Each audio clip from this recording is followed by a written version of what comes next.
सबसे पहले आज की तमाम बड़ी खबरें नॉनस्टॉप न्यूज में। अखाड़ा परिषद के अध्यक्ष महंत नरेंद्र गिरी की मौत की जांच के लिए यूपी सरकार ने 18 सदस्यों की एसआईटी बना दी है। मुख्यमंत्री योगी आदित्यनाथ ने आज प्रयागराज में महंत नरेंद्र गिरी को श्रद्धांजलि देने के बाद पुलिस जांच पर पूरी रिपोर्ट ली। एक एक घटना का पर्दाफाश होगा और दोषी अवश्य सजा पाएगा। इस बीच महंत नरेंद्र गिरी का सुसाइड नोट भी आज सामने आ गया। इसमें नरेंद्र गिरी ने आत्महत्या के लिए आनंद गिरी, आद्या तिवारी, संदीप तिवारी को जिम्मेदार ठहराया है। नरेंद्र गिरी ने लिखा कि फर्जी तस्वीर और झूठे लांछन से वो गहरे तनाव और दबाव में थे। नरेंद्र गिरी ने बताया कि उन्होंने 13 सितंबर को भी आत्महत्या की कोशिश की थी। मामले में आनंद गिरी और बड़े हनुमान मंदिर की पुजारी आद्या तिवारी की गिरफ्तारी हुई है। इससे पहले आरोपियों से दिन भर पूछताछ हुई। सूत्रों के मुताबिक आनंद गिरी ने अपने बयान में कहा, महंत जी से सिर्फ दुकान बेचने पर ही विवाद था। मैं महंत नरेंद्र गिरी को ब्लैकमेल नहीं कर रहा था। मैंने ना तो कोई वीडियो बनाया, न फर्जी फोटो। गुरुजी को समाजवादी नेता इंदु प्रकाश ने भड़काया। पुलिस ने आनंद गिरी का मोबाइल जब्त कर लिया है। कल उसे प्रयागराज की अदालत में पेश कर रिमांड मांगी जाएगी। आरोपियों का लाई डिटेक्टर टेस्ट भी हो सकता है। अब विवेचना से क्या उभर के आएगा, इसके बारे में अभी कहना उचित नहीं है। महंत नरेंद्र गिरी के पार्थिव शरीर का कल पोस्टमार्टम होगा। महंत नरेंद्र गिरी की आत्महत्या और हत्या का सस्पेंस अब एक सियासी मुद्दा बन गया है। समाजवादी पार्टी अध्यक्ष अखिलेश यादव ने प्रयागराज में महंत नरेंद्र गिरी को श्रद्धांजलि देने के बाद पूरे मामले की हाईकोर्ट के सिटिंग जज से जांच कराए जाने की मांग की। इसलिए सिटिंग जज, हाई कोर्ट माननीय सिटिंग जज से यहाँ की जांच होनी चाहिए, जिससे कि पूरी की पूरी सच्चाई सामने आए। शिवसेना ने नरेंद्र गिरी की मौत की तुलना पालघर में साधुओं की लिंचिंग से की है। जब महाराष्ट्र के पालघर डहाणू में 2 साधुओं की हत्या हुई, लोगों ने भीड़ ने की। कांग्रेस ने यूपी सरकार को घेरते हुए आरोप लगाया कि योगी राज में संत भी सुरक्षित नहीं है। अभी तक आम आदमी मारा जा रहा था, अब इतने बड़े महंत इस तरीके से कॉन्स्पिरेसी के तहत मारे गए हैं। साधु संतों ने सीबीआई जांच की भी मांग की है। यूपी सरकार ने भरोसा दिया कि सच्चाई जानने के लिए हर कदम उठाया जाएगा। इसके दोषी होंगे, उनको खोज निकालेंगे, उनको कठोर से कठोर दंड दिलाएंगे। यूपी की कानून व्यवस्था पर सवाल उठाने वालों को बीजेपी के कई नेताओं ने मौत पर सियासत न करने की नसीहत भी दी।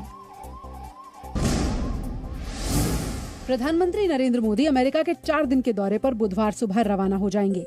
अमेरिका में प्रधानमंत्री मोदी की मुलाकात राष्ट्रपति जो बाइडेन से होगी। 24 सितंबर को पीएम मोदी और अमेरिकी राष्ट्रपति बाइडेन की वॉशिंगटन में द्विपक्षीय वार्ता होगी। इस बातचीत के दौरान व्यापार, निवेश, रक्षा तथा सुरक्षा के क्षेत्रों में संबंधों को और मजबूत करने पर चर्चा की जाएगी। अफगानिस्तान के मौजूदा हालात, आतंकवाद और चीन पर भी दोनों नेताओं के बीच संवाद होगा। 24 सितंबर को ही प्रधानमंत्री क्वाड सम्मेलन में शामिल होंगे। इससे पहले प्रधानमंत्री 23 सितंबर को ऑस्ट्रेलिया के प्रधानमंत्री मॉरिसन और जापान के प्रधानमंत्री योशिहिदे सुगा से अलग अलग द्विपक्षीय वार्ता करेंगे। 25 सितंबर को पीएम मोदी संयुक्त राष्ट्र महासभा को संबोधित करेंगे। इस बीच संयुक्त राष्ट्र महासभा को संबोधित करते हुए अमेरिका के राष्ट्रपति जो बाइडेन ने कहा कि आतंक के खिलाफ लड़ाई के लिए उनका देश तैयार है। Those who commit acts of terrorism against us will continue to find a determined enemy in the United States. We're better equipped to detect and prevent terrorist threats, and we are more resilient in our ability to repel them and to respond. Bharat ने Covishield vaccine को मंजूरी नहीं देने के Britain के फैसले को भेदभावपूर्ण बताते हुए कड़ा विरोध दर्ज किया है।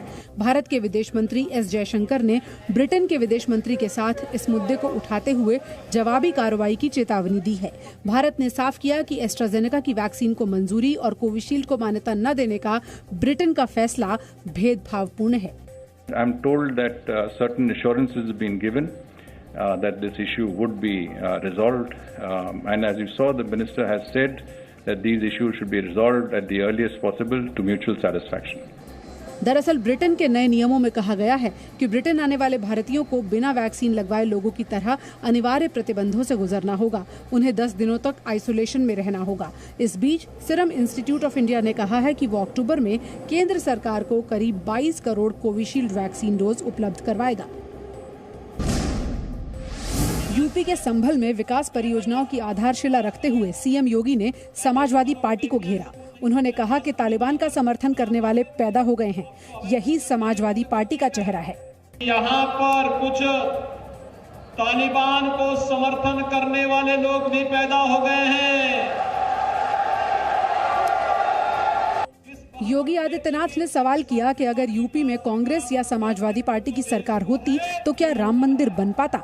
उन्होंने कहा कि अगर ऐसा होता तो संभल से ही फतवे जारी हो जाते। कांग्रेस की सरकार रहती तो क्या अयोध्या में भगवान राम का मंदिर बन पाता? क्या ये पवित्र कार्य समाजवादी पार्टी कर पाती? अगर वह करती तो यहीं से फतवे जारी हो गए होते, इस संभल से ही। क्यों? योगी आदित्यनाथ ने कहा कि 2017 से पहले गौ माता सुरक्षित नहीं थी, लेकिन आज गौ माता को छेड़ने वाले सुरक्षित नहीं हैं। पश्चिम बंगाल की मुख्यमंत्री ममता बनर्जी के भतीजे और तृणमूल कांग्रेस के सांसद अभिषेक बनर्जी को दिल्ली हाई कोर्ट ने कोयला तस्करी से जुड़े मामले में अंतरिम राहत देने से इनकार कर दिया है। अभिषेक बनर्जी ने मनी लॉन्ड्रिंग से जुड़े एक मामले में प्रवर्तन निदेशालय की तरफ से जारी किए गए नोटिस को रद्द करने की मांग की थी। उनकी तरफ से दायर याचिका में कहा गया था कि कोलकाता में ही पूछताछ की जाए। ईडी अभिषेक बनर्जी और उनकी पत्नी रुजिरा बनर्जी से दिल्ली में पूछताछ करना चाहती है। दिल्ली हाईकोर्ट ने अभिषेक की याचिका पर ईडी को नोटिस जारी कर जवाब मांगा है। इस मामले में अगली सुनवाई 27 सितंबर को होगी।